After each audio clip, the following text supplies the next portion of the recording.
Okay, so, you know, there's a few things to talk about today. You have an assignment due tomorrow. I almost forgot about that being in here, actually. So let me, the whatification assignment is due tomorrow, which is what, the 2nd of November, before 11:59 p.m. Okay. But as with always with these assignments, if you're running a little bit late, you know, you still can turn it in. I generally won't take off any points if you turn it in by the next morning. Like if you get it into me by 9 or 10 o'clock in the morning, I won't take off anything for it being late. After that, I'll start kind of thinking about what might need to be taken off of it. But generally, the assignment is due then tomorrow by 11:59 p.m. You get it in by 10 o'clock the next morning. You're not really late if you're still running a little behind. I know y'all all work and you have obligations with your helping your grandparents and doing whatever else. I get it. I see you. I hear you.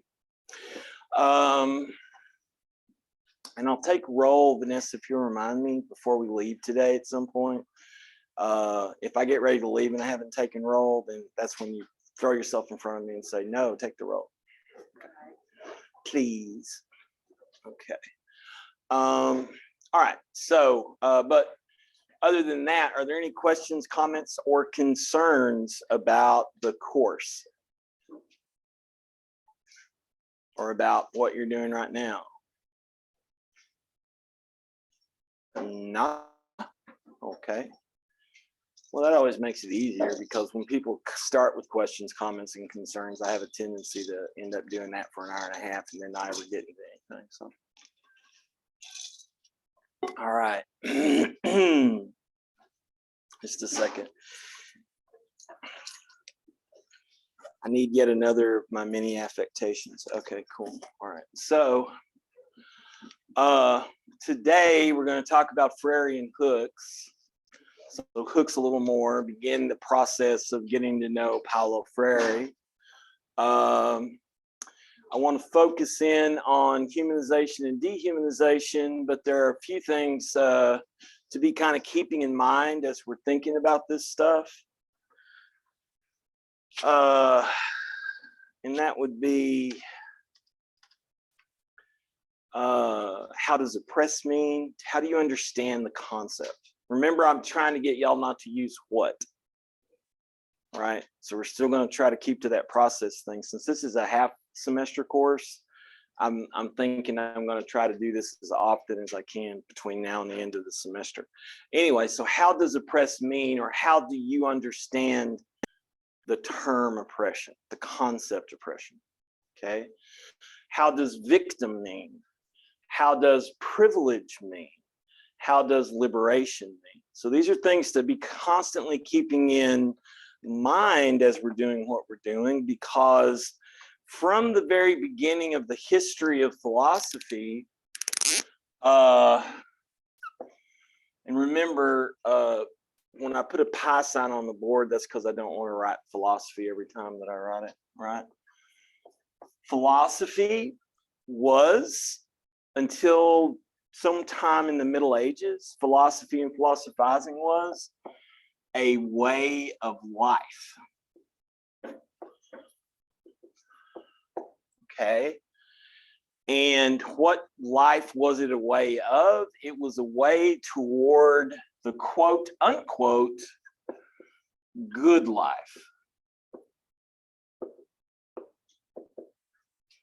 What the hell ever that might be. You'll notice that a lot of these terms can be quite equivocal. Lois, what's equivocal mean? Okay. Anybody know what equivocal means? Yeah.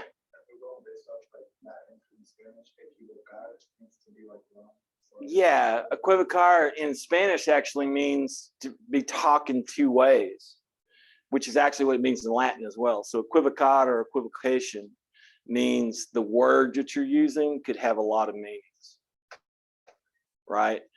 And one of the things philosophers often piss people off about is we take everyday words and we're like, yeah, how are you using that word, democracy? Because there's nobody in here who wouldn't say, I know what democracy is, but sometimes when you're in the middle of talking, everybody's using that word differently. There's 6 people sitting at the table and there's 7 meanings of democracy. The 6 that are being used in the right one. But, right? And so it's very important. And also for a part of this, I want us to also keep in mind here, see, I don't really think until I get to y'all. I do this, that's not thinking. This is thinking. This is where I start thinking. When I walk in and I'm like, oh, yeah, some of the shit that I put up, that's the stuff that we're going to talk about. But now what do I mean by that? Well, this, the good life for the ancients to the medievals. And when I say ancients to the medievals, I literally mean around the world. I don't just mean Europeans. Okay. And in fact, I would make the argument that it's after the Renaissance in Europe that there begins to be this separation that philosophy is not a way of life, it's merely a tool. But that's not the way it is anywhere else in the world, right? They still keep this idea that philosophizing or thinkering or methodic critical thought is a way of life, right? Okay, well, the good life, when we talk about it, these same people, and you see this sort of thing again from Native Americans and Africans and people living down in South America to Asia and Europe and India and everywhere in between, a separation between what you might call the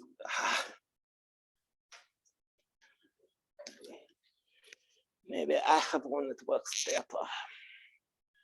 Between the active life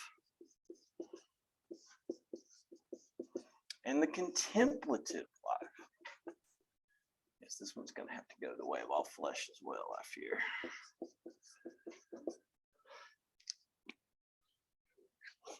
So what do we think that means? The active life and the contemplative life. Zach is a contemplative kind of guy. What does this mean?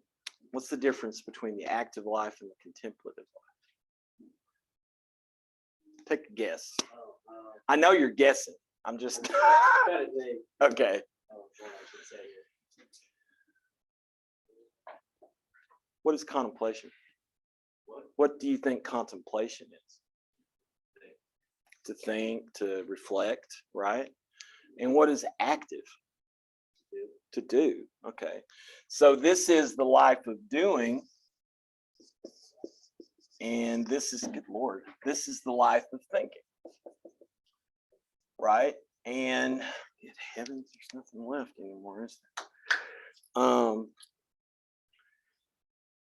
So the good life could be separated into doing and to thinking.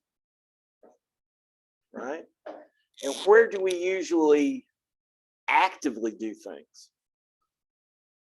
Do we actively do things by ourselves alone at home, or do we actively do things out with people in the public sphere?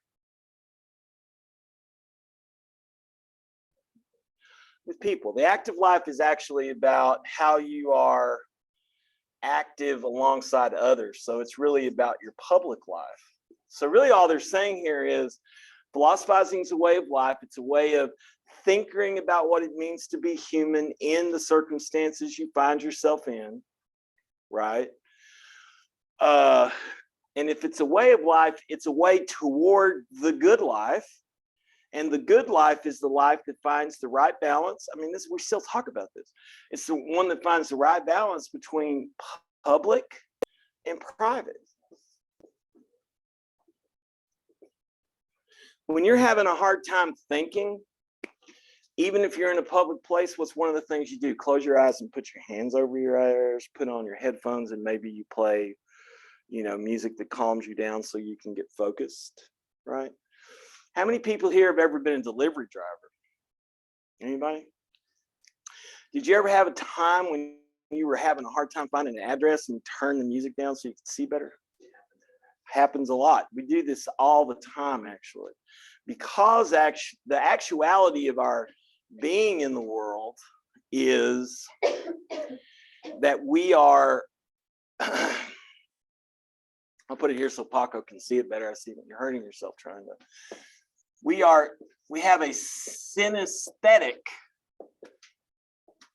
perceptions. Now, synesthetic perceptions, aesthetics, right? Anesthesia is what a doctor gives you to put you to sleep, right? Because this is the Greek word for to perceive or to sense, aesthetic. Synesthetic means there's actually nothing that you're doing at any given moment that all of your perceptions aren't constantly flowing in and giving you information. Every one of your perceptions is constantly active. Tasting, smelling, touching, seeing, hearing, right?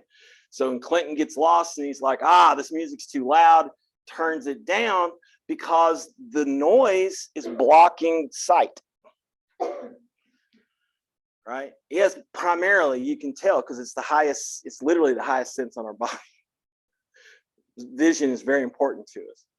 But sometimes the things that we're doing, other things that we're doing, you know, can block it. Sometimes seeing can block it. You get so focused.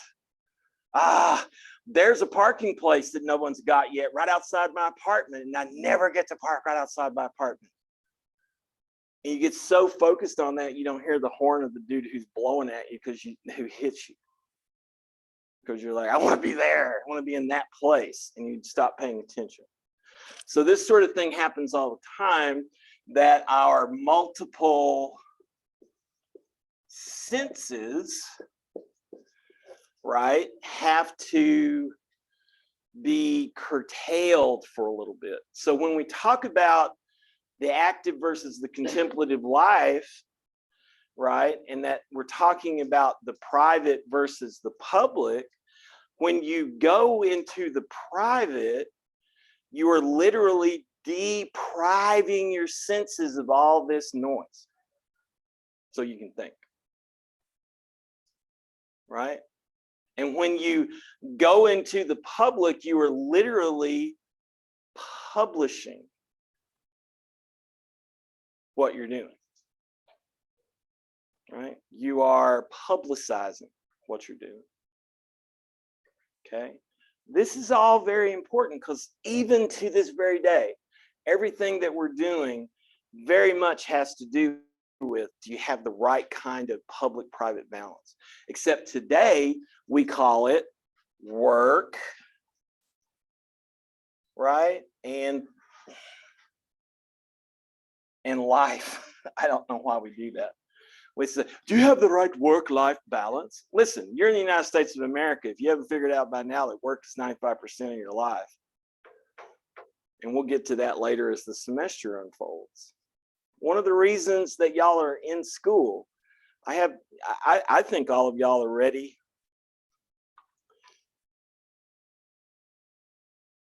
to learn, and that you have a desire to learn, and that you really, really, really want to change your situation and become something else. I believe that. I also know everybody here pretty much is here because you know it will make your life better, supposedly. Right? Don't want to shit on that yet. I'll do that later. Supposedly it'll make your life better, right? But wait a minute, if private is your life and public is work, does that mean everything you do in public is work? Do you not live in the public? Is working not a part of living? How could these be separated from each other? It's a weird thing. This is actually a holdover from the ancient and the medievals.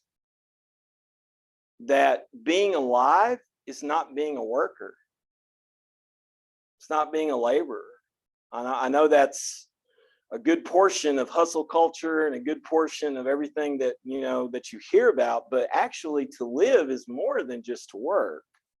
And to work is a way of life too, right? And I would actually say that part of what we'll be doing with Freire and Hooks, but definitely with the Freire, is trying to figure out the way in which, when life is only livable away from work, but work is literally almost everything you do, how are you alive? There are many classic scholars are people who do Greek and Roman stuff, and anthropologists who point out the fact that if a Roman were to be suddenly find themselves in 21st century North Texas, and you told them how almost all of you earn your money, they would say you're a slave. That's the way that worked. Right? A slave is a subjugated person, not just chattel. One of the things that America has, of course, struggled with all these years is that we had a form of slavery that had never or had rarely been seen in the history of humanity. And that's chattel slavery.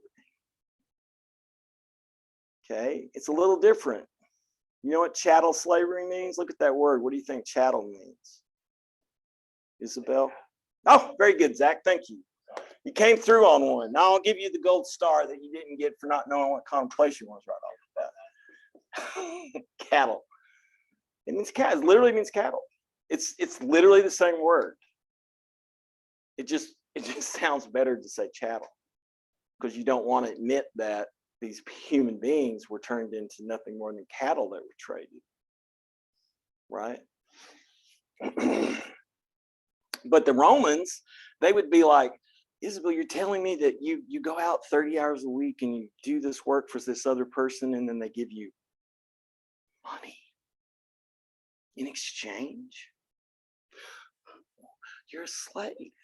Because that's literally, for the ancients, that's what it was. You're not self-employed.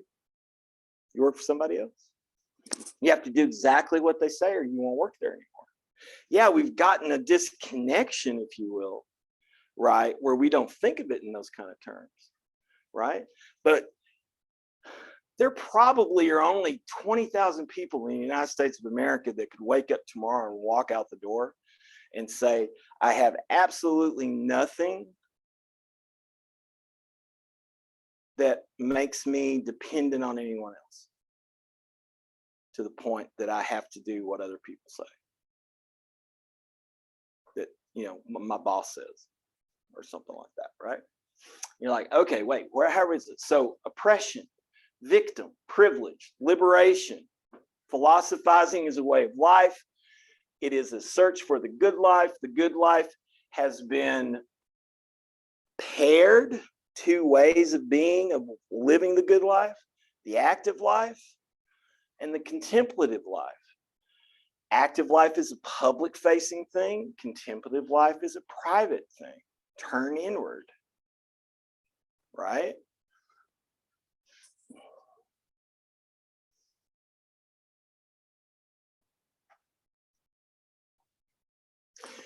But if you have actually succeeded in making 95% of life a form of work, you don't have a lot of private life, right? You are not depriving the public of your time, right? You're mostly publicizing yourself, either working at your job, working in school. I would be highly surprised if everyone in here, or the majority of people in here, have not had at least one counselor or teacher tell you, treat this like a job. And if you stop and you look carefully at all of the goals and the things that they make us put in our syllabi and all of the things they tell you, what you'll find is it's not to make you a better thinker. It's not to make you more critical. It's to make you employable. Right?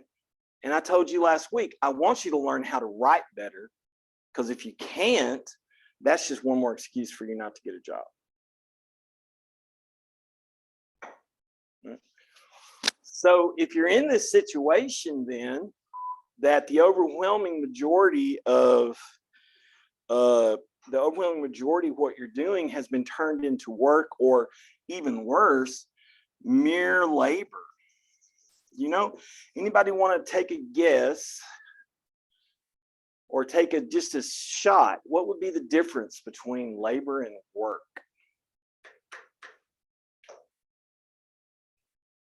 John? Do labor something you get paid for?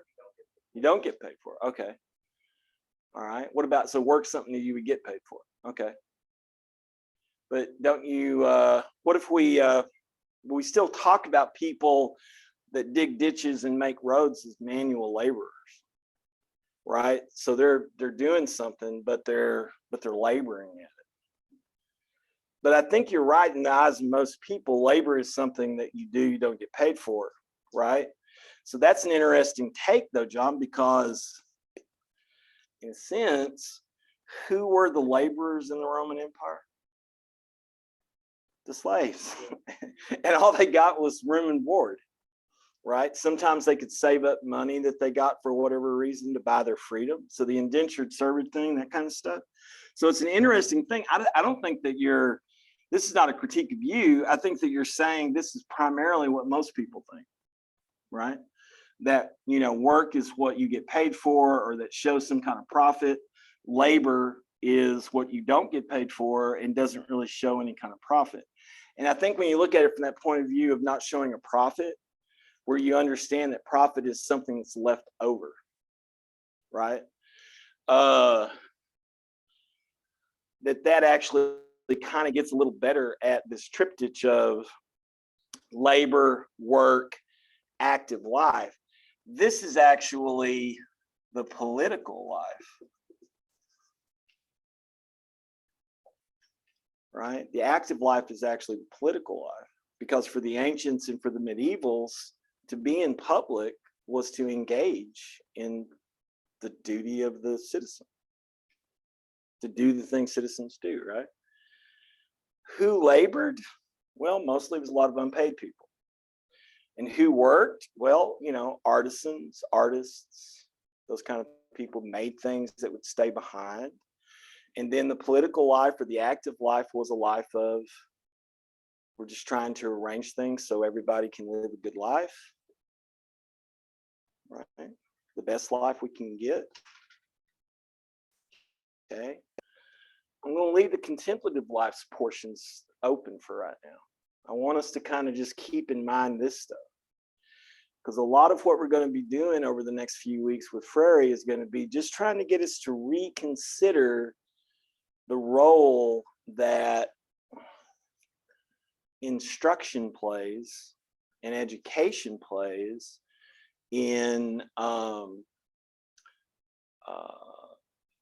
making sure that you don't do anything you're not supposed to do. Behave. Right? How does victim mean? We want to think a little bit more about this. I will tell you quickly, not go off on a little thing like I just did. Victim actually is the name of something you throw on an altar and you cut open and give to gods. That's where the word comes from. It's a sacrifice, right? Privilege. Well, I told y'all the other day, I think, that privilege primarily is the ability, in a sense, to not have to worry about something other people have to worry about. And then finally, liberation. What is liberation? How is liberation? It's free, right? So this is the Latin word for free, libera, right? Huh? La liberté, yes, it is. And, you know, a lot of these words get to us actually through French. because the Norman invasion of England in 1066. Yeah. What did you say when you were press? Do what? Which one did you say, like, for how does it press mean? Oh, well, yeah, for oppress, actually, I didn't actually say that. I got off on my little tangent there and started doing that stuff. Oppress in this sense means to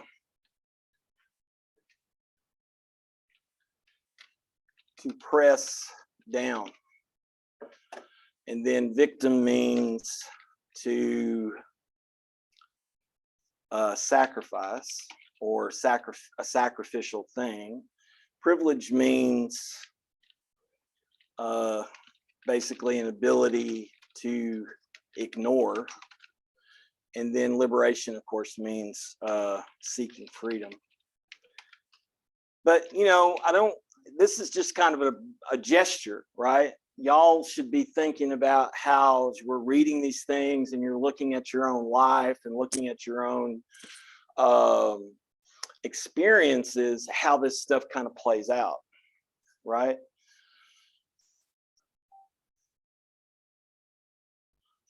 Okay. Questions, comments, concerns? I'm gonna hop us actually back over here. I did want to point out that I have the stuff that'll be due next Tuesday up now too. And I'll get in a little bit, I'll go over this a little more, but let me say now, just in case, knowing me, I don't. What you're going to be doing is you're going to do etymologies of these 10 words, which it's real easy to do. You just go to a website, look them up, and then you'll try to figure out where the words come from.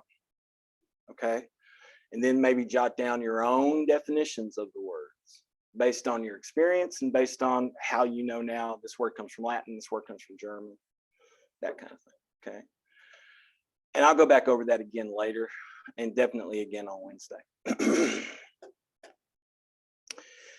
But today we're looking at Hooks and Freire, and I'm going to go ahead and download this Freire book, or I'm going to open it up here, where she's talking about her experiences of being with Freire. And what I really, you know, I hope that y'all read it. I don't know if you did or not. But one of the things that I really want to point out that she does that's very important in this text, and remember, this is a text that she's written from the point of view of interviewing herself, right? So Gloria is talking to Bell. So Bell Hooks is her author's name. It's not her real name, right? So Gloria is talking to Bell and how Bell was so influenced by Paulo Freire. And at one point in the text, you'll see that she points out lots of feminists had harsh critiques of Paulo Freire, which he began to respond to and make corrections for towards the end of his life. And her main point here is to get to the place where you're like, to be critical doesn't mean to throw into the trash, and basically that's what she's saying. Doesn't mean to throw into the trash and get rid of it. To be critical means to see what actually might be right and what's not. Because nobody is completely right, including Carl Jaspers, especially including me. You've seen me make mistakes. Nobody is totally right. Okay, and what she does in a few places in here is she brings out how Freire influenced her. She brings out how people he came to visit at the college that she was at. People tried to keep her from seeing him because they didn't want her asking him difficult questions, which is all he wanted, was difficult questions. And he responded to her critiques. Not only responded to her critiques, right, that she bravely made as a young academic, but he began to correct himself, because that's the only way that it works, right? They talk a lot about this, the talking heads on television.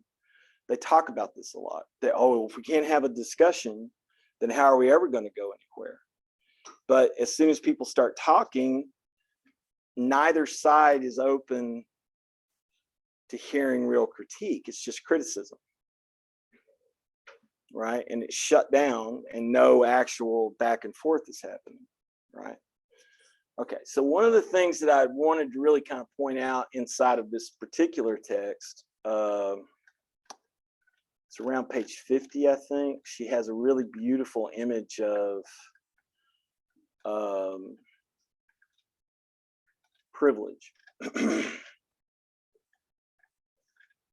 that's 50. Yeah. So this is around this area, around page 50. It's really beautiful. Freire, the academic feminists, usually white women, who feel they must either dismiss or devalue the work of Freire because of sexism. I see clearly how our different responses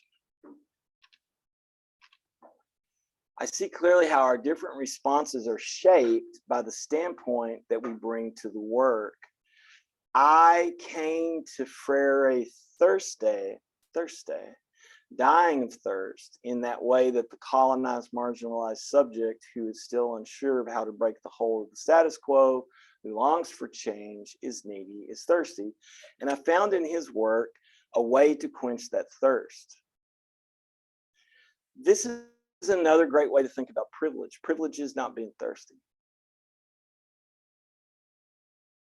You don't have to, you got it. You got what you're satiated. You have what you need. You know, there's no thirst for that, right?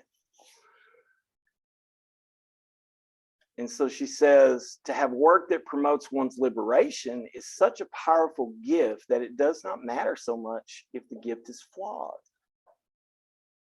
Right. And the image she uses here is, if you were dying of thirst and the only water that you had was muddy water, you'd figure out a way to get the dirt out of that water so you don't die. A lot of times what we get is we want everyone, we seek, and this happens on both the left and the right, we seek purity of thinking, purified water. Right? Purified thought. Thought that's purified is usually pretty useless to live by. Right? It's got to get a little dirty, and then you've got to figure out how to filter it. Okay. I think the work is water that contains some dirt, because you are thirsty. You're not too proud to extract the dirt and be nourished by the water. For me, this is an experience that corresponds very much to the way individuals of privilege respond to the use of water in the third world. Think about this. How many people here today left your water running for a minute or 30 seconds or a minute and a half because water always runs while you were doing whatever you were doing, brushing your teeth, washing dishes? You used probably the equivalent of a cup of water to just get some crap off of the spoon before you put it in the dishwasher. Right? It's wastewater. Water, outside of air, water is the most oxygen. Water is the most precious thing we need. Right? Yes, you'll die in less than 5 or 6 minutes if you cut your air passage off. You'll die in a few days if you stop drinking water. You can live for weeks without eating food. Right? Yet, if you think about the fact that water is that precious, just think, just spend the next 2 days between now and the next time you come to class.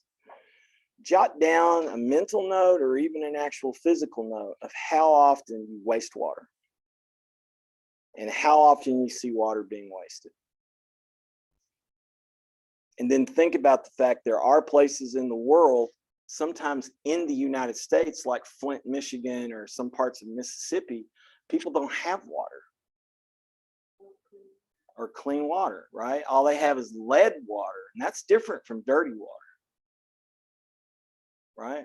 It's dirty in the sense it's filled with lead, but some minerals aren't going to kill you a little bit. But lead, if you keep drinking it, is going to kill you, and it's going to make your children horribly sick and dead. Right? So think about all the times that we just believe the water's going to be there, because when you turn the faucet on, it's always there. Right? And that's a wonderful image for privilege. Privilege is every time I turn the water on, the water comes out, I can waste as much of it as I want to, right? When you are privileged, living in one of the richest countries in the world, you can waste resources. And you can especially justify your disposal of something that you consider impure, right? And this is a crazy thing too, just to kind of like get off on an environmental ethics sort of thing. I'm not throwing stones at you for having a bottle of plastic water. I understand why we still do it from time to time. But the issue is, do the people where that water is bottled not need water?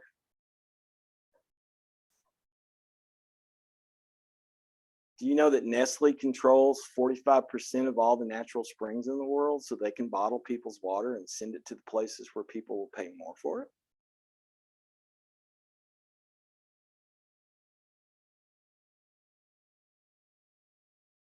Did you know that? Some people know it. Some people have no idea. There were riots in Peru trying to keep the water from being privatized, because what they wanted to do was to make the water private, charge ridiculous prices for everyone to get any, and then take the very best water from Peru and ship it to the people in the northern part of the world, especially in the Netherlands, Germany, and the United States and Canada, who would pay for all that awesome, beautiful, clear spring water, while the Peruvians died of thirst. So it's really kind of interesting thing. How you treat the resources that you have at your disposal is an aspect of your privilege. And this is something that all Americans do. It doesn't matter your race, your sex, your gender, your orientation, your whatever the case may be. Once you start talking about these kinds of things, you begin talking about how people who live in an area with a lot of privileges take for granted these things that so many people don't have, like easy access to food, clean water, and clean air, right? And electricity, which I guess some of us all learned about for 4 or 5 days this last February. I'd never been through that. And I grew up in the country. I've never been through a period where there was no electricity, for rolling electricity in Texas, at least, right? And I grew up in outside Forest and outside Waxahachie, and sometimes we were never without electricity. So anyway, okay, so that's the main point that I wanted to bring up in this. I want you to read this and kind of get an idea of why she found this resonance to Freire before y'all sit down and read the Freire if you haven't started to read it yet. If you have started to read it, that's awesome. We'll go back in here. Now we'll open up the Freire book. There's some big words in this. I intend for you, in the bigness of the words, to use dictionaries to learn, what these words might mean. Sometimes there are words that would be difficult to find in the dictionary because maybe it's a Brazilian word that they've decided to not translate, or to just Americanize enough so that you can kind of get an idea about it. That word in here is what is it called? I can never say the word because it's just such a mouthful. Conscientization. Really, it's this weird word that just means bringing into consciousness, making sure that you know that you're aware. It's really just about awareness. Maybe it has a very significant meaning in Brazilian Portuguese, but I think for y'all, it's not quite as important. This is it. Look at that word. That is a word right there. I'm just saying. Conscientization. Conscientization.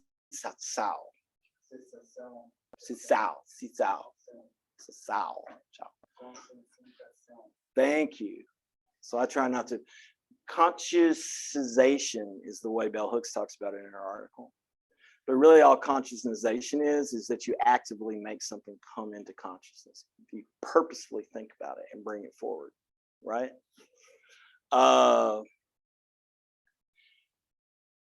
People sometimes are, this is the point that's made here, people are scared of becoming conscious. I know that seems like a strange thing to say, but you know, the more, and this is the language, right? The more woke you become, the more scary the world is. And the more irritating you are to people who would prefer you not be woke, right? So let me get through here down to the beginning of chapter 1. I just wanted to point that word out to y'all and be like, if you never are able to pronounce that word, I've never been able to pronounce it either. Maybe Paco can give everybody lessons. Okay, so what I want to do is just, you know, kind of start like we do sometimes and look at let's see here. The beginnings of this, just to get y'all started, right? Just to get you started going a certain direction with it.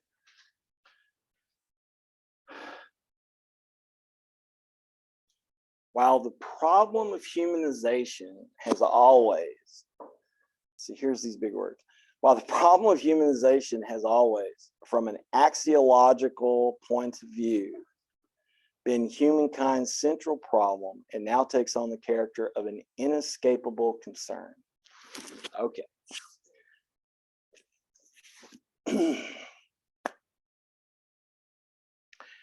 An axiom in geometry or mathematics is something self-evident that can neither be proven nor disproven.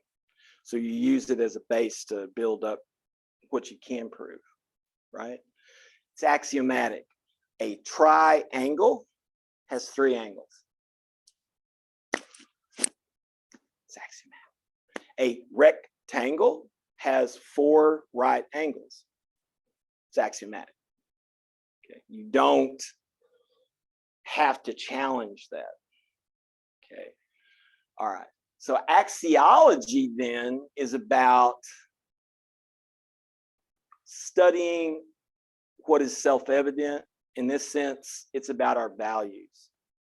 So axiology is the study of values. It's the account of how we value, how we have our values. Like this. I get the impression from everything I hear from between the national news and Inside Edition and just people talking that we value work-life balance, right? Okay, so that's axiological.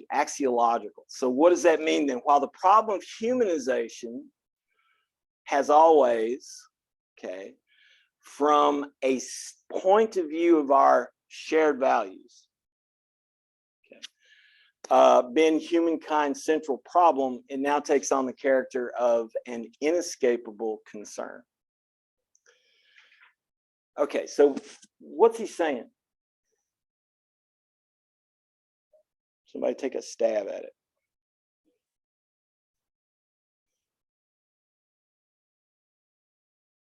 What does he mean when he says, we just leave this axiological point of view shit out, okay? While the problem of humanization has always been humankind's central problem, it now takes on the character of an inescapable concern. So,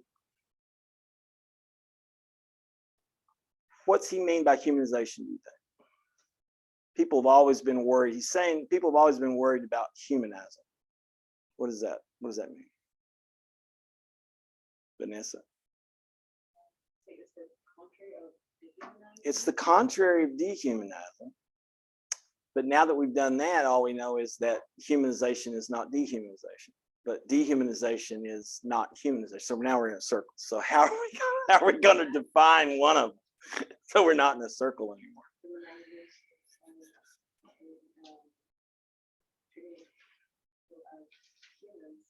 Right. It's recognizing yourself as a human, recognizing everyone around you as human, right? Not treating them as unhuman, not taking their humanity away from them by your actions or your thoughts or whatever the case may be, right? But now he's in this place, he's like, and when he first wrote this, it was the 1960s, but it's been updated a little bit.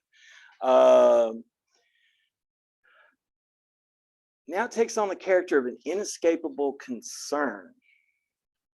So what happened in the last 100 years that would make, or last 200 years, that would make somebody say, humanization has always been central to us, but now it's become an inescapable concern. So what kind of things have happened in the last 200 years? Paco? Chattel slavery. And I want to, let's point this out. Brazil did not get rid of slaves till 1893 because that's the only way they could do coffee and sugar and make money off of it. Okay, Clinton, were you going to say something? No? Okay. Isabel? Technology and media. Okay. What else has happened in the last, let's just present back to 71 years ago. What happened in 1940? World War II, the Second World War. Not the Great War, because that was the first one. This was the bad war. What happened in World War II? What was one of the things that one of the people's governments did in World War II? Clinton. Genocide. And who was genocided more than anyone else in that? Jewish people, but also Romani, which would you know, it's what people used, what now people used to call them gypsies, but that's actually not the way they refer to themselves. They refer to themselves as Romani. So the Romani were also part of that genocide. Okay. Gay people were rounded up, right? And turned into basically office staff so that they could kill all the other people as easily as possible. But this plays into your technology. Do you know why they were able to commit genocide from 1941 to 1944 with such success? Isabel? Yes. How did they get them to the killing plants? With the latest in railroad technology. How did they kill them? With the latest in poison technology. And how did they make sure that all the dots were dotted, all the I's were dotted, the T's were crossed, and everybody was picked up and got where they were going? IBM built them computers. Well, the German division of IBM, which sent its profits to the American company after the war.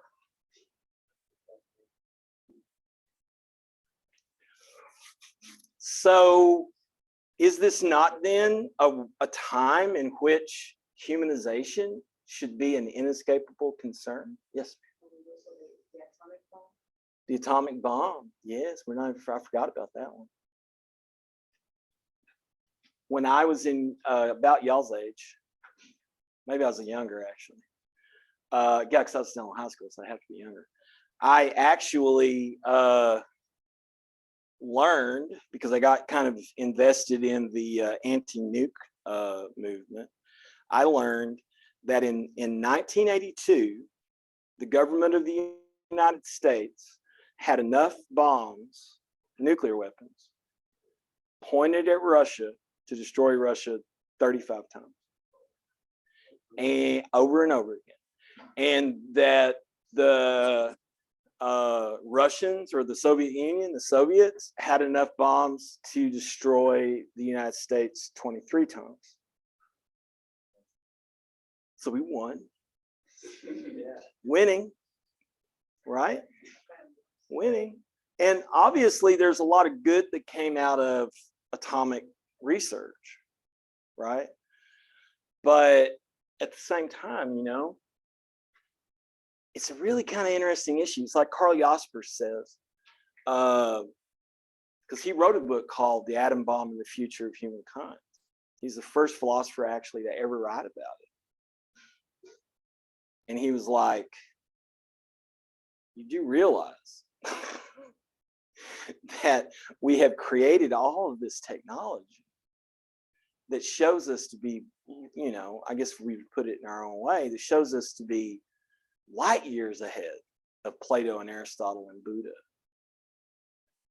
right? But we're only one, maybe, if we're lucky, we're one step past them morally and ethically and intellectually. So yeah, we got all this stuff. Science has allowed us to, science as a tool of the military has allowed us to accomplish a lot of things. Science as a tool of the government has allowed us to accomplish a lot of things. The scientists are not working from ill will, right? They're just trying to advance science. They're trying to do the things that they're doing. But it comes out being the case, surprise, surprise, I don't know whether y'all figured this out or not, but if you hand somebody an atomic bomb and they realize that'd be the easiest way to end this war, they're not going to not use it. They literally thought this gets to sort of the naivete of Albert Einstein and Robert Oppenheimer. They literally thought that if the Germans conceded, that the atom bomb would never be used. Well, Harry Truman was there to show them not to make that mistake, right? So it got used, and not used against the Germans who they thought they might have to use it against. Albert Einstein and Robert Oppenheimer came up with the idea for the nuclear bomb because they thought Werner Heisenberg, who was literally the most brilliant mind alive at the time, yes, even smarter than Albert Einstein. He's sort of the poster child for smart whenever people ask. That Werner Heisenberg was working on an atomic bomb for Hitler. So the only reason they did all of this is they thought the most brilliant scientist in the world is working on an atomic bomb. We have to convince the British and the Americans to do the same thing. Then come to find out after the war, all he had was 3 assistants in a cave. And they had the Manhattan Project with hundreds of scientists and engineers working on it at any given time, right? And once the government spent what would now today be billions and billions of dollars developing that thing, there was no way that thing was not going to be used. They were literally surprised that the bomb was dropped on the Japanese, right? I don't think y'all live in a world where you would take for granted a politician's goodwill, right? If Richard Nixon did anything for the United States of America, it was to make people realize maybe we shouldn't trust politicians. Okay, Paco, what were you trying to say? I kept talking, you might have forgotten. No, you don't do it. I was just gonna say it's like Black Mirror, you know, how the dark side of technological events. Yes. Yes. And actually part of that, and I'm going to get back to this, part of that goes with what I was critiquing over here for y'all to be thinking about, right? When I said that everybody works all the time, that everything gets turned into work, right? Even going to the gym is a workout. Even doing yoga is a good workout, right? Everything gets turned into some kind of work. You can tell I'm unemployed. Everything gets turned into a good kind of work. And what happens is, in a really interesting way, you get on social media to, you know, de-stress. Let's see what the beautiful people are doing on Instagram. Let's see what the talented people are doing on TikTok. Let's see what the see what my friends are doing on Snapchat. And what do you do as soon as you get on there? You start working by liking stuff, working by switching around stuff, working by uploading stuff. Social media is constant work. How many people in here get paid for that? If there's an influencer in here, put me on your gram. Yeah, how many people in here get paid for all the work you do for Facebook, Instagram, Snapchat and TikTok and Twitter. Yeah, not that many people. But you work the whole time. It's all work. And you are the product. Right? You are the product. Okay, so this is why we're at a place of inescapable concern. If it's right, because if you take away this half, the contemplative half, the private half, and you make everything public, and public is about working, right? And it's not about being truly politically engaged, right? But it's about working and laboring, and all you're doing is all of that kind of stuff. You are living dehumanization.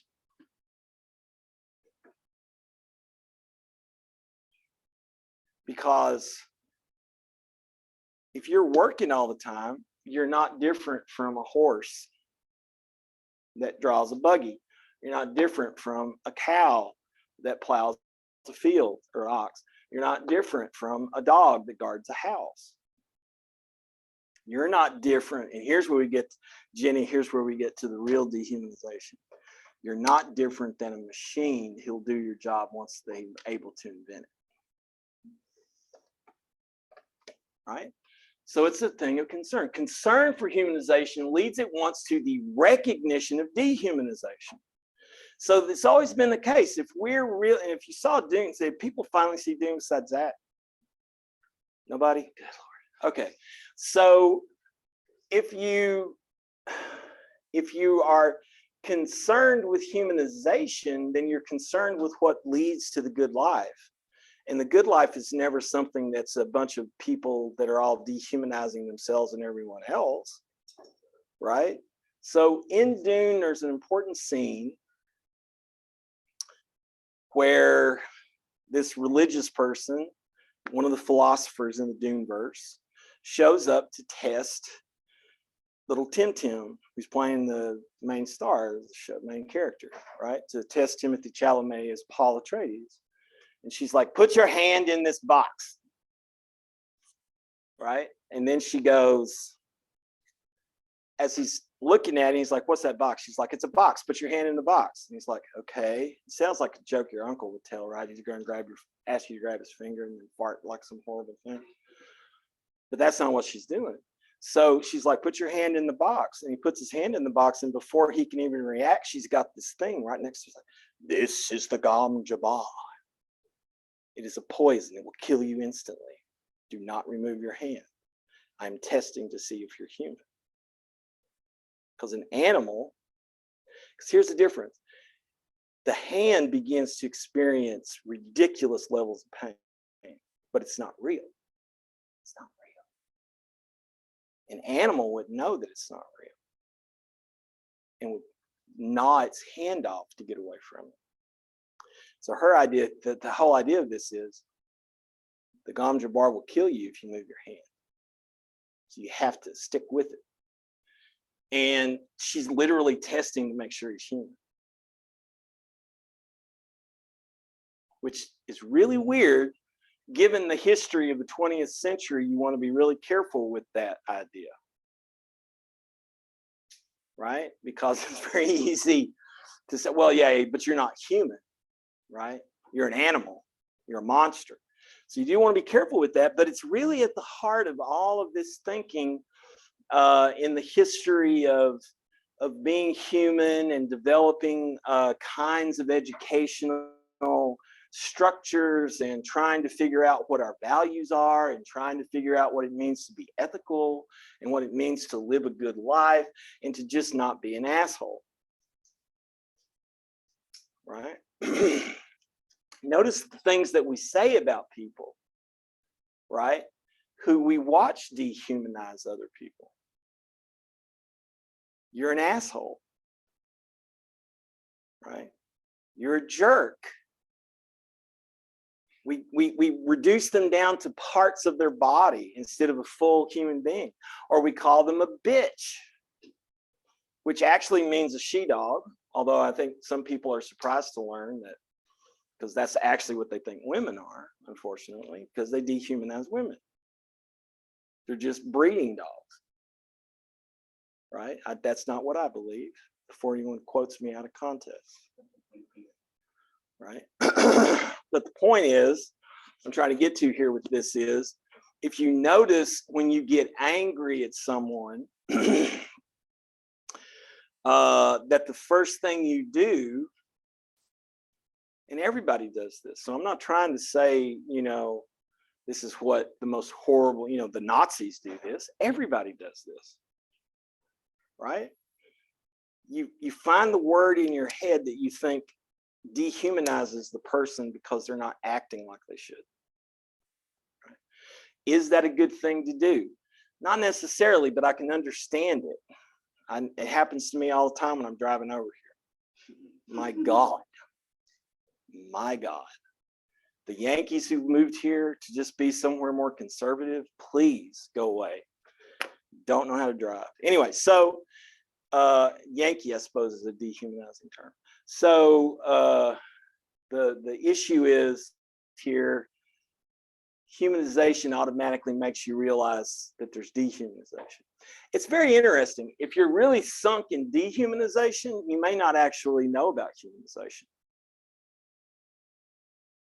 Whereas humanization makes you highly aware as a concern that some people may be acting in a way that hurts other people just because they don't like them. Yeah.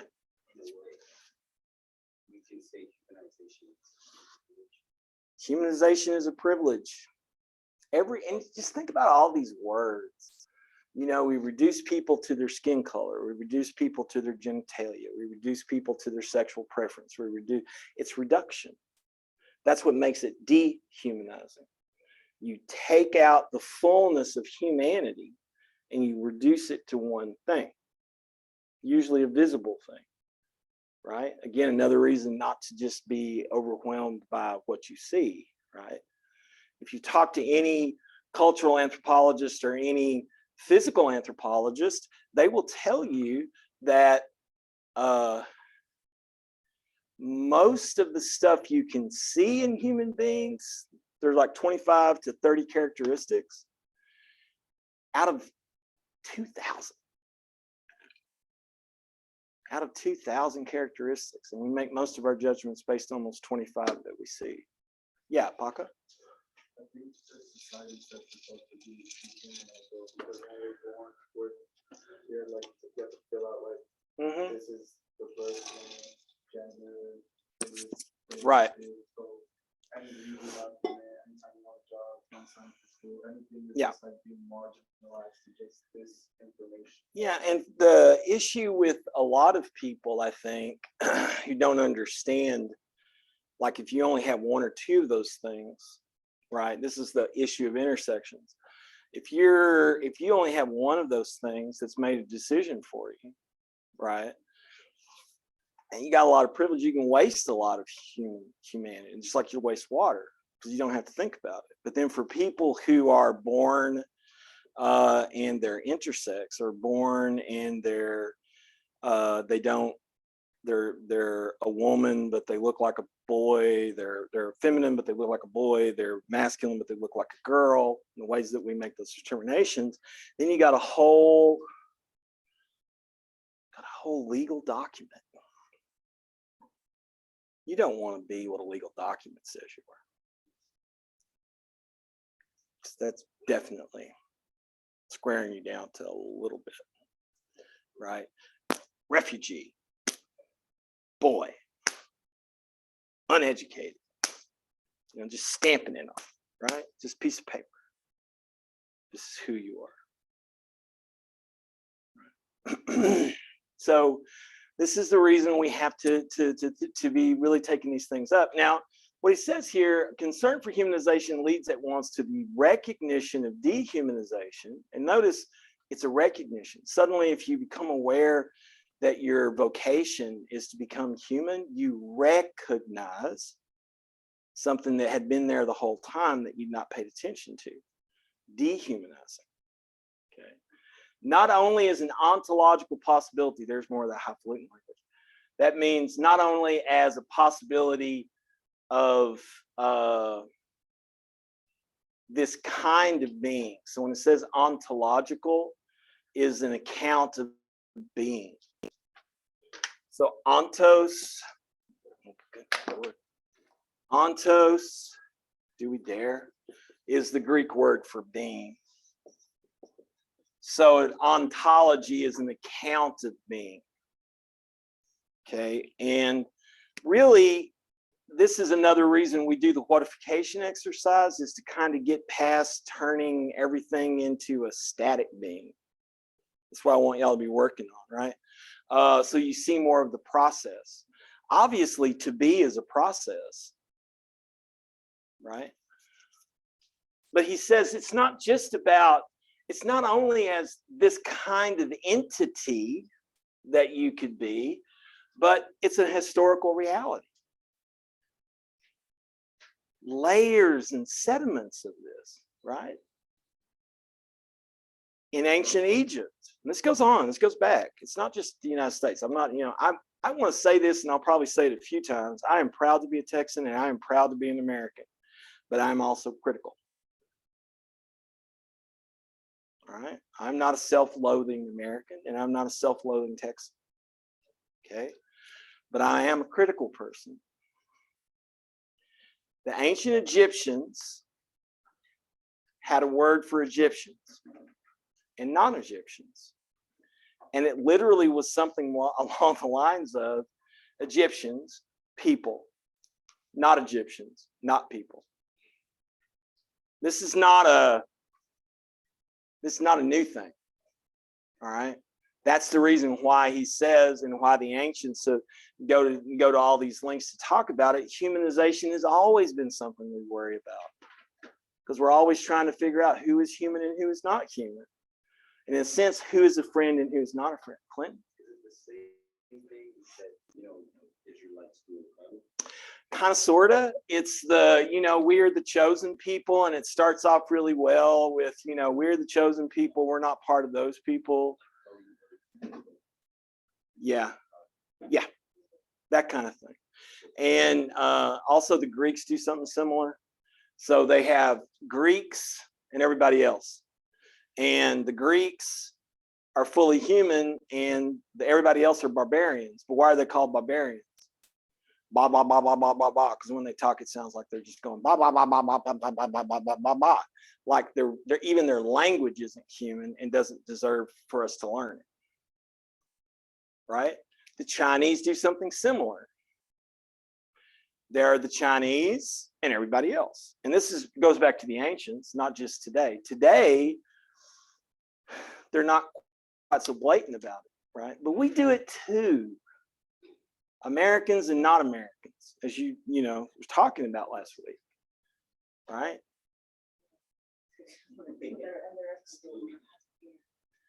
Right? And so this sort of thing happens all the time. Now, the issue isn't so much like, okay, so a person walks up in one of these other situations and they're like, you're not human, and then they just hit them over the head with a sword or a dagger or something like that. That's not the case. It's simply, you just don't have this. This goes back so far, this privileges and stuff. You just don't have the same rights we do. You just don't have the same power we do, because you're not Egyptian, you're not Greek, you're not Chinese, you're not Japanese, you're not Sudanese, you're not whatever, Yeah.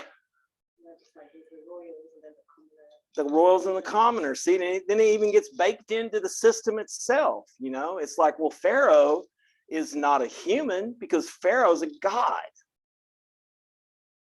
He's called the bull of his own mother. You know what that means?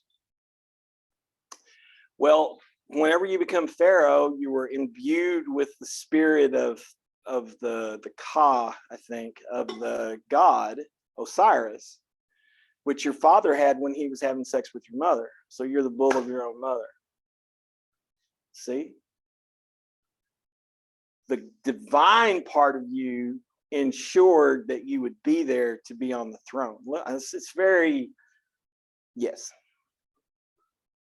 But now notice, this is where we're going to get here in a second. He's going to say dehumanization affects the people who are dehumanized, but also the people who do the dehumanizing. in a different kind of way, right? So the pharaonic legacy is to create this weird division that non-Egyptians are not human, fully human, but the pharaoh is so human, he's godly and is actually part God, right? Which then creates a whole other series of issues, because now you've got the problem of, well, yeah, y'all are human, but you're not part God. Come on. So, you know, kiss my feet.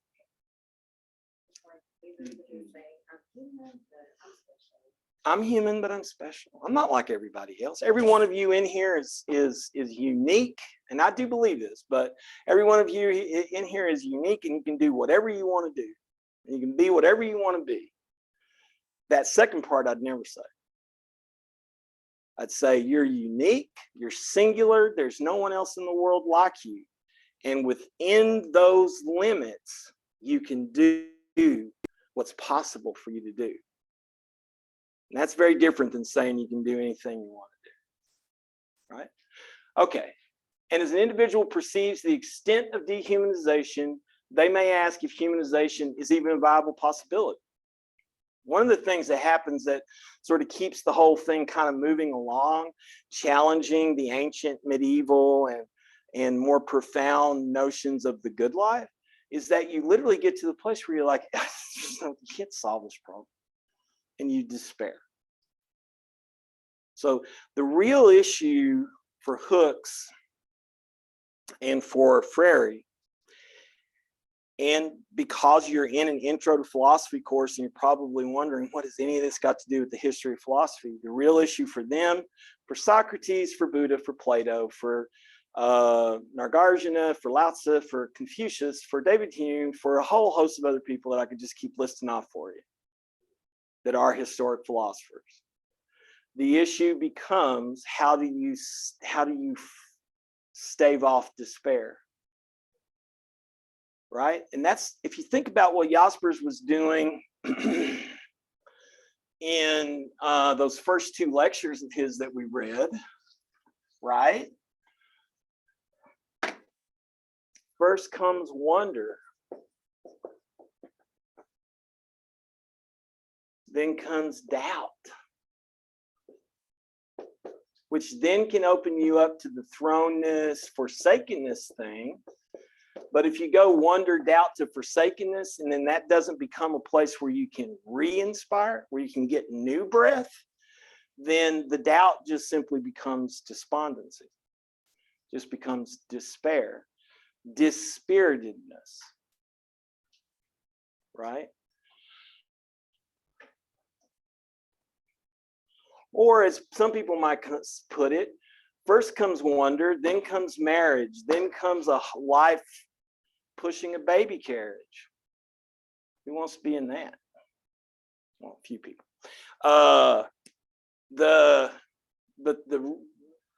If we look at humanization as a viable within history and concrete objective contexts, both humanization and dehumanization are possibilities for a person as an uncompleted being, conscious of their incompletion. How many people in here have really reflected on the fact you're not finished? Oh, Paca. It must be why you make music. Nobody in here is done. Right? This is also how we misunderstand the notion of perfection. Perfection is a completion. Perfecting yourself is possible, because that means that you're always making factors from the same words, fact and factory. You're making yourself more perfect by your own making. And you'll notice here that we left out a third, in my opinion. I think we left out a third. Whoops, I guess I'm pretty heavy with all of that unemployment from the gym. And the third that we left out is doing, thinking, and making.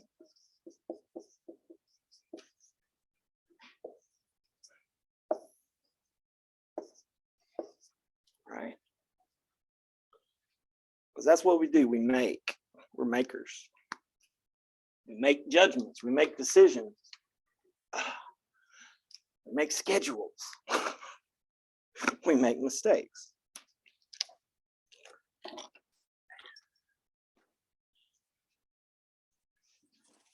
An uncompleted being, conscious. There's that consciousization stuff. You become aware. You could just as easily say that to be human is to become self-aware. And when you become self-aware, you realize, I'm incomplete. And it's the very fact that human beings are incomplete that actually keeps humans with each other. Yeah, Paco.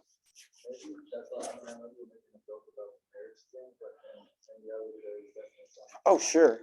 Yeah.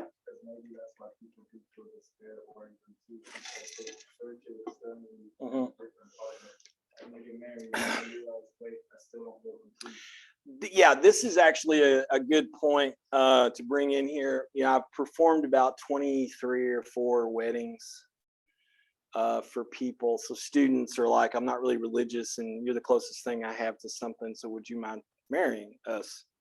So I do it. And I always have a moment in the ceremony where I stop the whole thing and I make them lean in really close to me so that we're the only 3 that can hear what I'm saying. And I say, love dies. It's like, that's a good way to make a person feel good on their wedding day. Love dies because it's a kind of life. Friendship, however, could last a lifetime. And so, you know, the basic point, I say it with a little more poetry than that. Vanessa, don't think I'm that cruel to a beautiful, couple when they're in the middle of demonstrating their love to everybody. But I'm like, love doesn't last. Love dies. Love fades away. I'm not saying that you can't fall in love with each other again, right? But here's the thing. If you want to be together for the rest of your life, you have to be friends. Friendship is about liking, not about loving. That's the reason you're not necessarily friends with your uncle who you may love, but you don't like because he's a racist or a sexist or a homophobe or what the hell ever it is that he is, child molester, whatever. Right? Liking somebody is literally about how you resonate to them. Friendship, as I've said before, is very much related to how we become free. So when you go through these kind of like, you fall in love and then you get together, but then doubts happen and then you try to have a kid just so you can stay together. And that poor miserable bastard grows up with y'all hating each other. Because hate is love. Hate is love for the non-existence of something. Right? If you're apathetic, your kid would be a lot better off, but you're not apathetic. Apathy is the opposite of love. Right? Hatred is a kind of love, but it's a really vicious, dehumanizing kind of love because it seeks the non-existence of it, of the thing that it loves the idea this will not exist anymore. Right? That's why hatred is a path to the dark side, Clinton. I warn you. So while both humanization and dehumanization are, this is what I really love to do. I like to be with people for a couple of 3 hours and not get past 2 paragraphs. But while both humanization and dehumanization are real alternatives, only the first is the people's vocation.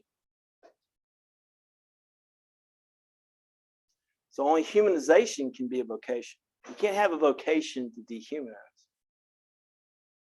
That's an interesting thing because we've come to view vocation in purely, say it with me, employable work terms. What's your vocation? I want to be a scientist working in a laboratory. I want to be a blah, blah, blah, blah. No. Vocation.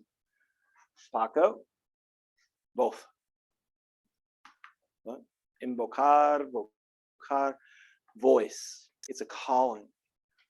You're called to be human. You're not called to not be human. Yeah. Devotion, yes. Devotion actually is related to this word through a couple of motions there. And it's about, in a sense, it's about the devoted is that to which you give your prayer, right? Your voice, right? Yeah, good catch. So you're called to humanize. Why? Because you're born as something on the way to being fully human, but you're incomplete. And you won't actually be fully human till it's all over, probably, right? Dehumanization is not a vocation because actually nature or God or the force or the, whatever you want to use, right? It's not shouting at you, be yourself as a human. It's shouting at you, be yourself as a human. It's not shouting at you, be really shitty to other people and make sure that you oppress them as much as possible so that you get ahead. This is the basics, what's behind this. Yeah, Clinton. You don't have to, if you cut me, do I not stop talking so I can bleed some more blather later? The question I was asking is because you said we're called to humanization or to be human until we die. So would you call the process of a funeral the dehumanization process or No. the humanization process? The fulfillment of your humanity. Say that again. It's the fulfillment of your humanity. When you die, people come together and they're like, that was a human. And hopefully they have some better things to say than that. Sometimes if you lived your life as a dehumanizing asshole, that's about all they'll say. I think that was a human. I'm not sure. Anyway, but no, it's that, right? And then if you think about funerals, one of the things that's occurred with funerals in the last, I'd say, 100 years is that they're not really oriented toward the dead person. They're oriented towards the people that are alive.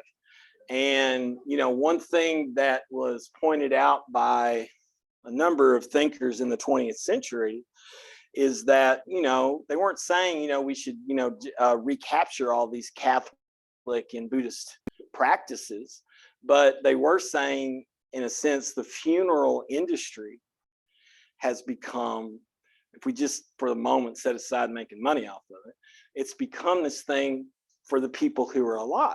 But originally, we didn't start burying people because it made us feel better. If you actually look at the first burials that we found, the oldest ones that go back 6,000, 7,000, 8,000 years, it's a beautiful thing. It's the bodies of even the oldest people are put into a circular hole and they're made to look like a fetus in a womb, and then they're covered up, taken back where they came from. Yeah. And I mean, different cultures and different religions. Yeah. Celebration. Yes. Yes. Right. And so what we've really focused on in the last 50 years especially is how do I make myself feel better about the fact that I lost something, rather than I really got to be focused on making sure this person I loved gets to heaven, which the Catholic Mass, the Greek Orthodox Mass, the Anglican Mass, the Buddhist, especially Tibetan processes for, like when a Tibetan Lama, which is a monk, comes to see someone who's dying. It's quite beautiful what they'll do. I've gotten to witness it a few times. And they'll sit next to the person. They could be there for days. But they'll sit there next to the person and they'll kind of go through what's called the Tibetan Book of the Dead, right? And what they do is they say something along the lines of,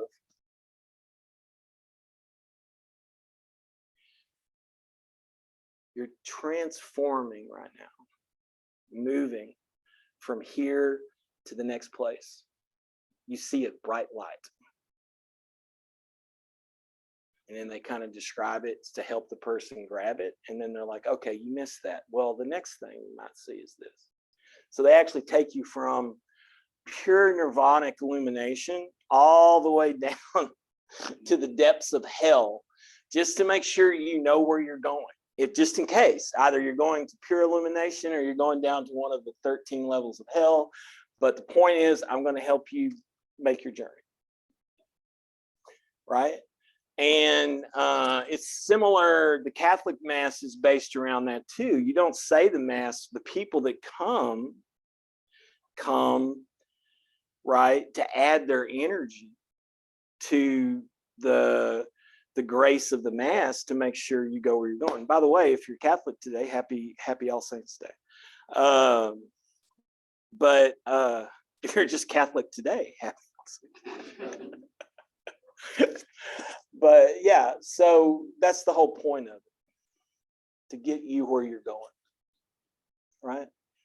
You've done, now think about that too. You can't go anywhere anymore. I mean, you're dead. You can't move on your own, right? So what are the things that we do? We have holy people come and try to give you directions on where to go. We have your friends come and lift your body up and take you to the place you're going to spend the rest of your material time until you turn into the ooze that we all turn into because of the way that we treat bodies at death. You're on your way. Always on the way. Right? So yeah, it's an act of being incomplete, conscious of our incompletion, but then also conscious. Now think about that. Yeah, the life is done. We've gone through the transience of birth to death, but there's still just a little more that we need to do because you're still a little transient. So we're going to help you in this last thing you can't do by yourself. Right? Or you could do like some Buddhist cultures do, and you could cut the body up and leave it on a cliff for vultures to eat. But that also, because what does the matter mean? What's the purpose of the matter once you're dead? And why is it when you look at a dead person, you say that's a corpse? Especially if you don't know them, right? Instead of, it doesn't have life, right? It doesn't seem to have life. I mean, leave it outside long enough and it will. Has anybody actually ever gone to a real wake? A real wake? Like did you bring enough whiskey for this kind of wake? Irish wake? Sit around and yell and scream at each other and tell funny stories and cry until you can't cry anymore, get drunker and tell more funny stories? Celebrate life. That's another part of it. That's not what you do in the church. That's what the friends do in the circle that's trying to push the dead person where they're supposed to go. But simultaneously, keep them as a part of their own completion. In some parts of the world, I know this doesn't seem like it has anything to do with what we're talking about, but in some parts of the world, like in Guinea, when you die, they put you under the living room floor.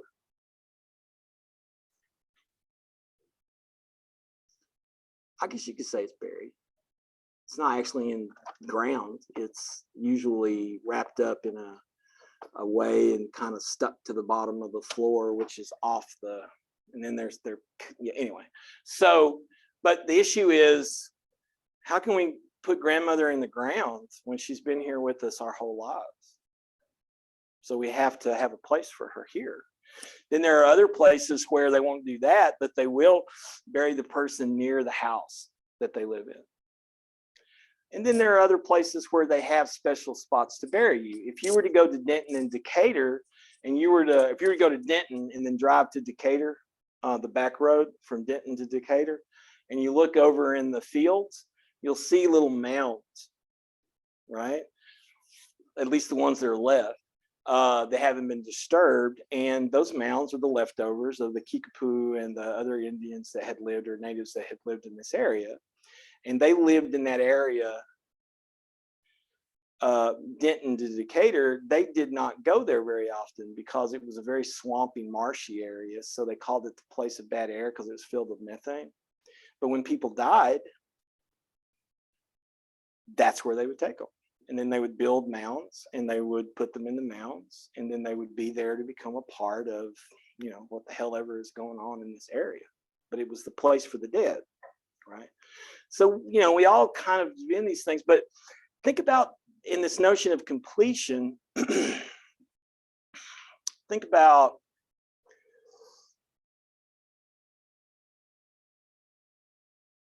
how complete is a city that doesn't have a cemetery?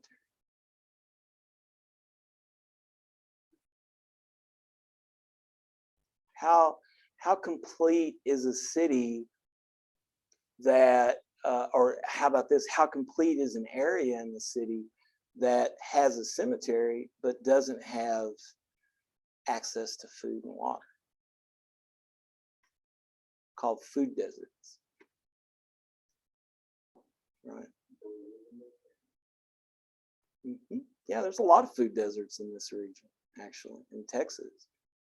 And what a food desert is primarily is, you may have the running water, but and the electricity, but the issue is you don't have a Kroger's or a Tom Thumb or a, you know, all that shit's been moved like 5, 6, 7 miles away from where you live, because where you live is not the same prosperous area that it used to be. And so they want the people who live over there.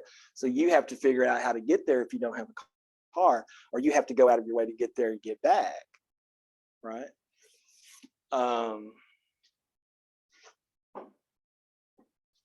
So, you know, you kind of ask yourself, where do you, can you see, you sometimes can see dehumanization materially by looking around and trying to figure out how incomplete is this place? Like, where does it land in the, right? Highland Park never does without anything, right? You can keep going down till you're at a spot where it's like, okay, they don't really have anything but a 7-Eleven that sometimes sells malt liquor and Cheetos. That's in walking distance. So it's a question to ask. It's a question to think about. If we go down a little more here, now let me go ahead. Screw it. While both humanization and dehumanization are real alternatives, only the first is people's vocation. You can only be called actually to do something substantial. Dehumanization takes away from things. Right? The vocation is constantly negated, yet it is affirmed by that negation. So as soon as you become aware of humanization, there's going to be a lot of stuff around you that's going to try to get you to not pay attention to it. But that, if you're critical, if you're a thinker, if you want to philosophize, that in and of itself will automatically tell you, wait a minute, humanization is a real thing. Because they're trying to get me to not think about it. Right? It is thwarted.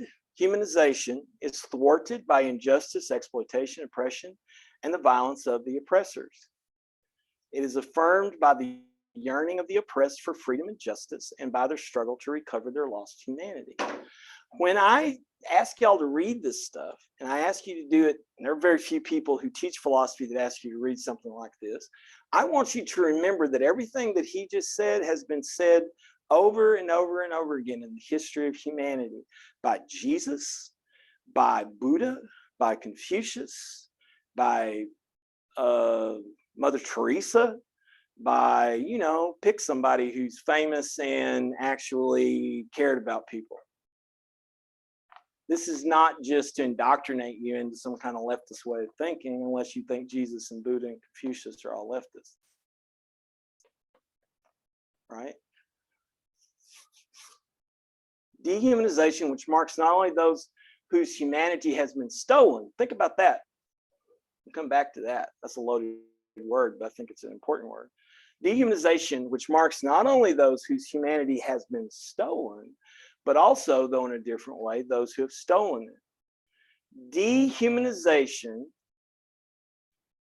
is a distortion of the vocation of becoming more fully human. Do you know what it means to distort something, Lois? Yeah, that's right. It's to twist. Tort, right? Tort and torque actually are related to each other if anybody uses tools. This distortion occurs within history, but it's not an historical vocation. So you can look back through the history of humanity and you see the distortion happening all the time. But the reason you see the distortion happening all the time is you become more self-aware that being human seems to often encounter the stumbling block of other people who want to take from you what's yours. And this kind of language can be even used by the people who want to take from you what's yours. Because you're trying to take from me my right to say this or to do this, right? This distortion occurs within history, but it is not an historical vocation. Indeed, to admit of dehumanization as an historical vocation, as a calling from the depths of history, right, would lead either to cynicism or total despair. The struggle for humanization, for the emancipation of labor, for the overcoming of alienation, for the affirmation of people as persons would be meaningless. If you admit dehumanization, I want you to really think about what Paulo Freire is trying to do here. He's trying to correct a lot of really a lot of distortions that have occurred in history that make you look at being human and say it's automatically bad, right? Whether you're talking about Socrates or Buddha or Confucius or Lao Tzu, or you're talking about Jesus, or you're talking about St. Augustine or St. Francis, none of them ever says that to be human is bad, ever. They say that we're weak sometimes. They say we make bad decisions sometimes, either by ignorance or whatever the case may be, but not a single one of them ever says that to be human is evil or bad.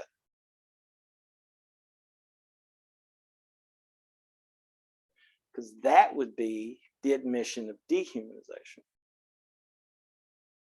Yeah, do you have your hand up? Or you just, okay. Indeed, to admit of dehumanization as the struggle occasion will lead out of cynicism or total despair. The struggle for humanization, I'm going to say, read it again. For the emancipation of labor, for the overcoming of alienation, for the affirmation of people as persons would be meaningless. This struggle is possible only because dehumanization, although a concrete historical fact, is not a given destiny, but the result of an unjust order that engenders violence in the oppressors, which in turn dehumanizes the oppressed. And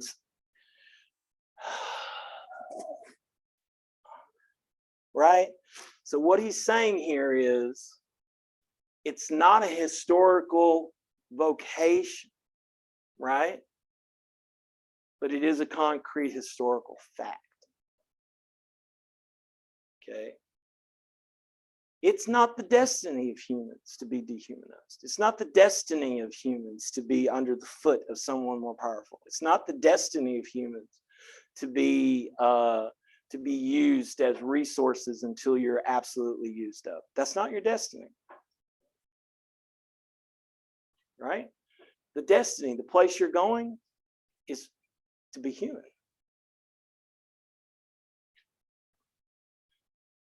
And an unjust order. And what does that mean, an unjust order? What is justice? Whoops. Vanessa, you're supposed to slap me if I do something like that. How is justice? How is justice? Fair. right? Isabel? How is justice? Okay, equity, equality. Justice is just us. Justice is just us. And say it a third time, because Vanessa laughed a little bit. She liked it. Justice is just us. It's us in a true relationship with each other. Just in this sense usually means, like how you're told, justify your margins, right? To justify your margins or to make your margins just is simply to make them work correctly.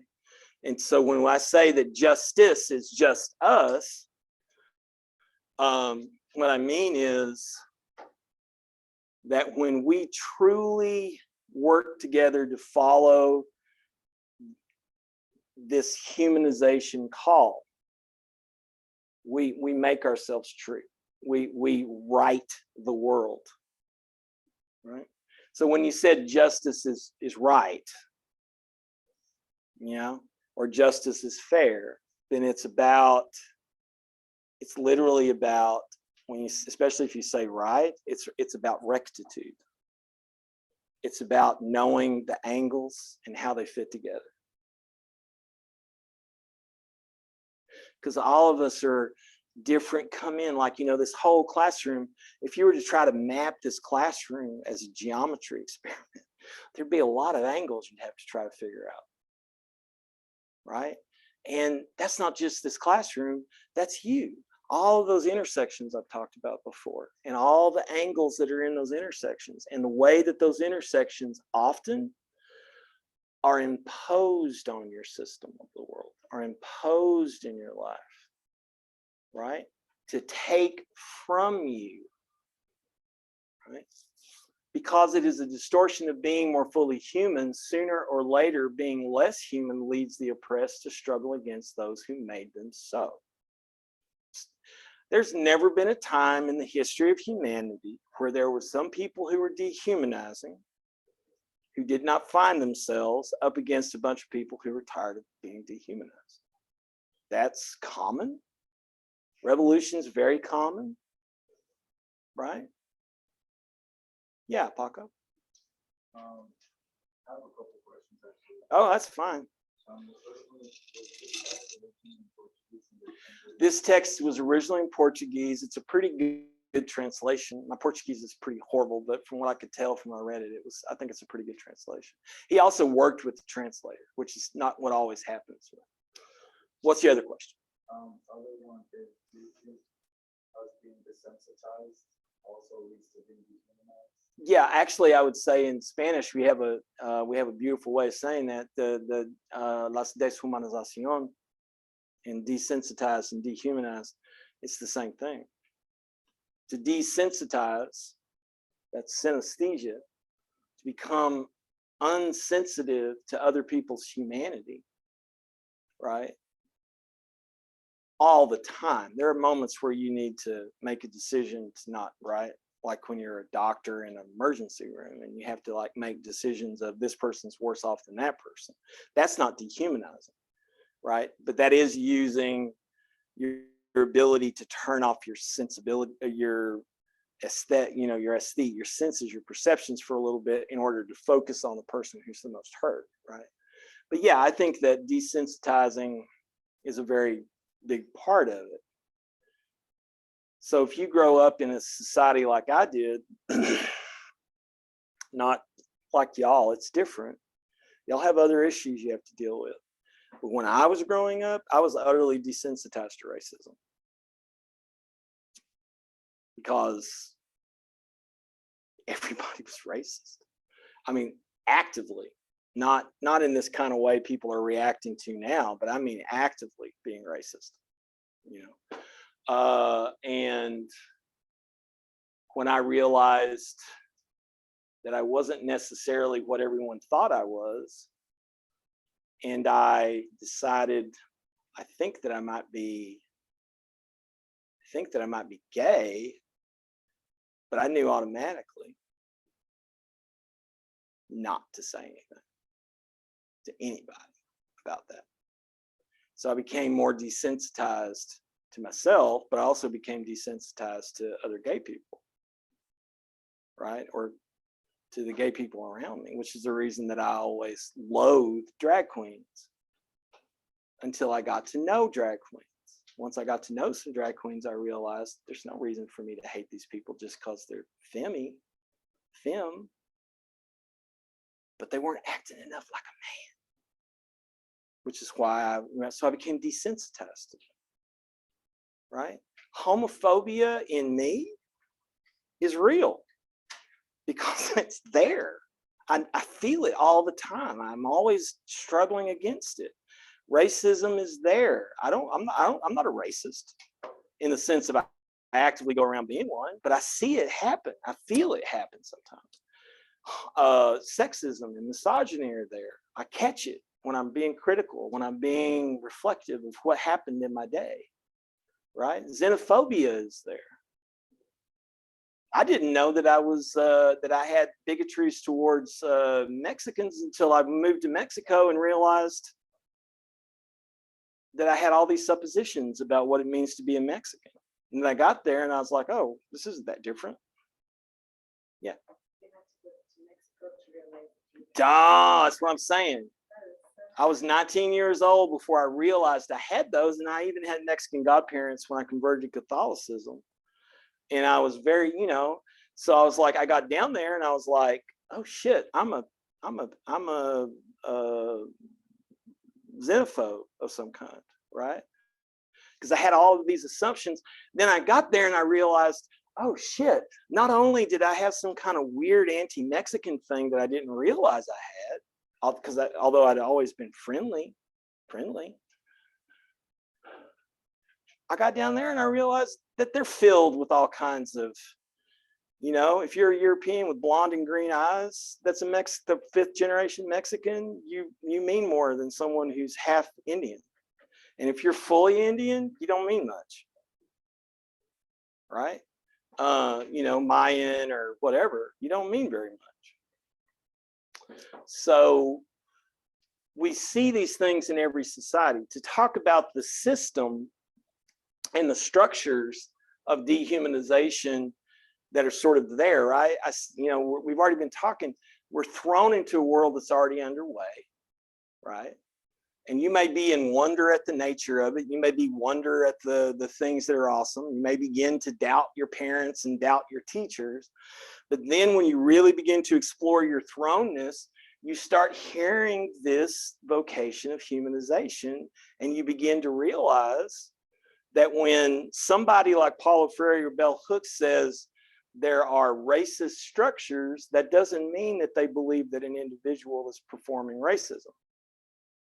That means that the individual has been put into a system whereby if race is not something that they have to think about, they will probably accidentally go along with a structure that gets in the way of the people who do have to think about it. Or women, or the poor. You can expand it out, right? The system we live in, yeah, there are a lot of white people who don't understand how they have privilege. And I talked about that the other day. And it's simply, they don't have to think about that stuff, right? But their entire lives are dehumanized around the fact that 90% of them are poor working class people, right? And it's your fault you're poor. That's not me, that's the system, right? It's your fault you're poor. Nobody else's fault. And that might be true for some people, but it's not true for everybody who's poor. I know lots of people who work and work and work and work and do everything they can. Hundreds of people in the last decade, and they can't get ahead. And it's not because they're not working, and it's also not because they don't know how to work smart or that they don't have a goal to hustle. They got all that. Yeah. Just made me realize that to a person who doesn't have who's out as a homeless or that person is poor, and you don't, see them as human. You just see them as homeless. Or you see them as an example of a problem. We just got to do something about these homeless women with babies. Now, I'm getting late for my lunch at Chili's. Also, as a privileged thing. Yeah. Like, oh God, thank God I'm not that poor. Or you see that thing, yeah. You do realize that person is actually saved from that.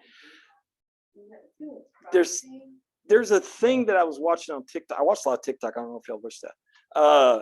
And one of the people I was watching on TikTok is from China. She's like, I'm from China and I got a question. What's with all the homeless people? You see that? Yeah. What's with all the homeless people?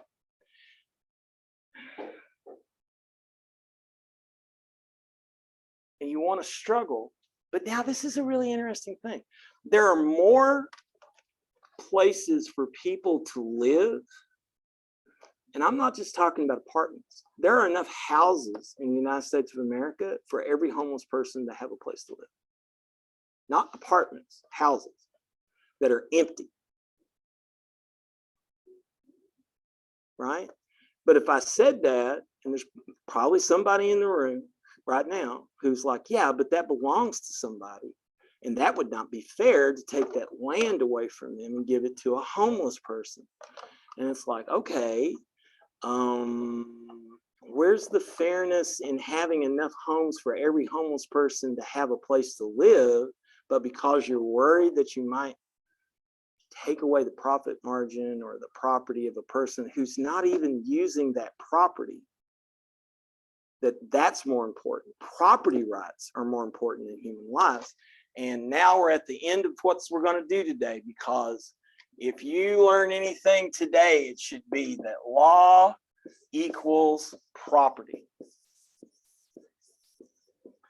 And that does not have to do with justice. Right? I'm not saying that we have a more unjust system than anywhere else in the world. I'm saying, like everywhere else in the world, there's a lot of injustice. Right? And I can't say this. There are places in the world where law does not automatically equal property rights. But for us, law equals property rights. And let's look at this a little more. Who does not have full property rights? Non-citizens and children. Okay, all right. Now, if I infantilize women to the point that they're too childish to make decisions for themselves, right? That's where all these laws about women's health come from. They're just children, really. And they don't have the ability to make these kinds of decisions. Therefore, us, mostly men, have to step up and say this. A woman, even today in 2021, a woman primarily is a piece of property who belongs to her father or whatever man she might have married or whatever male in her family is the head of the family. And whatever is in her womb is the property of that person. And if there is no one, it's the property of the state. Therefore, the state has the right to treat a woman's body as property and limit what you can do with it. It's literally the case, the police, I'm not even trying to throw shade on the police. I can set all that aside. The point is the police are there to protect property rights. And you're like, well, no, they saved me one time from someone who was attacking me. Yeah, because your body's your property. If somebody murders you, that's a crime, not because they took a human life, even if we use that language, it's because they destroyed that property. And they didn't have a right to do that. Right? You've got to really critically engage these things. And the last thing I want to say about this, I'm not crying, that's allergies. The last thing I want to say about this is I know y'all are ready to go. I can tell I've used up what little spoons you had when you walked in the room. Last thing I want to say about this is there's no one in this room that's not a criminal.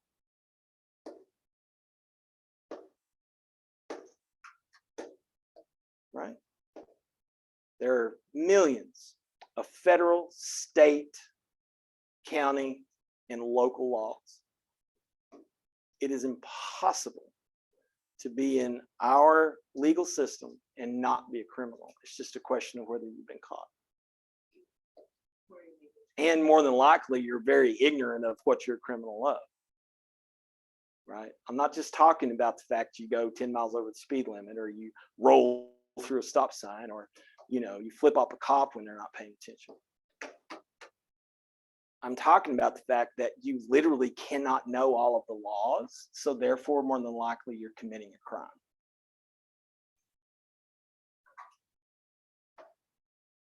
Yeah, Clinton doesn't like that, but that's just the way it is. It's horrible. It's shitty, but you get in front of a judge, what's the first thing they'll say to you when you say, I didn't know that even was a law? Ignorance of the law is no excuse for being a criminal. Think about that. Ignorance of the law is no excuse for being a criminal. Oh, everybody, even the judges. It's okay, right? Because it just goes until you get caught. It's not until you're caught that you're an actual criminal. But the point is, it's a point that that actually Lao Tzu makes in the Tao Te Ching, and we'll be reading that towards the end of the semester. But he's like, laws make criminals, right? Because if something's not illegal, it's not a crime. So as soon as you make something illegal, or you say, here's a law, and anything outside of this is illegal, that automatically created criminals. Okay, Vanessa reminds me I need to take roll before y'all leave. So let me turn all this goodness off.